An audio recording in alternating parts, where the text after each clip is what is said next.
This is exercise 7.1 NCERT chapter 7 mathematics, and this is very first question. और question ये है कि in quadrilateral ABCD this AC is equal to AD and AB bisect angle A. Bisect means divide into two equal part.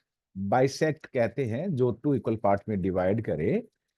Means ये जो line A B है, ये line segment इस angle A को बाइसेक्ट करती है. Means this angle means angle C A B that is equal to angle B A B. ये given है और हमें ये प्रूव करना है कि triangle A B C is congruent to triangle A B D, number one. और number two, हमें ये बताना है कि बी सी और बी डी में क्या रिलेशन है. इसको हम स्टार्ट करते हैं. पहले हम लिखते हैं कि पहले डायग्राम हमारे पास है, फिर हमने लिखा कि व्हाट इज गिवन. गिवन यहीं से लिखेंगे जो it is already given in the question. So given in the figure means quadrilateral ABCD. We have AC is equal to AD and AB is the bisector of angle A. And to prove, यहीं से to prove triangle ABC is congruent to triangle ABD, and what can you say about BC and BD? अब इसका जो third part है step में वो है proof. देखिए प्रूफ में ये दो ट्राइंगल लेते हैं ABC और ABD. Means ABC, one triangle is this, and other triangle is ABD. So in triangle ABC and ABD, what is given? AC is equal to AD. It is given. Right hand side bracket में reason लिखते हैं कि why AC is equal to AD, because it is given. AC is equal to AD, it is given. Number two, angle CAB is equal to angle DAE. ये bisector है. Angle CAB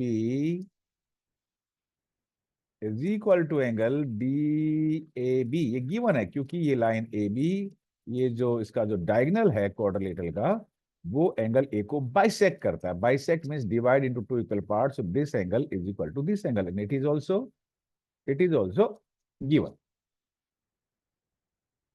and third side you will see AB is common. ये AB है, इस triangle में भी है और इस ट्राइंगल में भी है. तो third part is AB is equal to AB and this side is common. Right hand side in the bracket we write the reason. दाहिनी तरफ ये जो ब्रैकेट बना के ये रीजन लिखते हैं कि क्यों AB और AB इक्वल है. Here AB is equal to AB because these two this is the common side of both the triangles ABC and ABD. अब देखिए, अब यहां देखेंगे कि ये एक साइड AC और AD इक्वल हो गया, ये एंगल CAB और एंगल DAB इक्वल हो गया और एक साइड ये कॉमन हो गया. तो by which rule? So triangle ABC is congruent to triangle ABD. The reason is by SAS congruence rule. So first part is proved.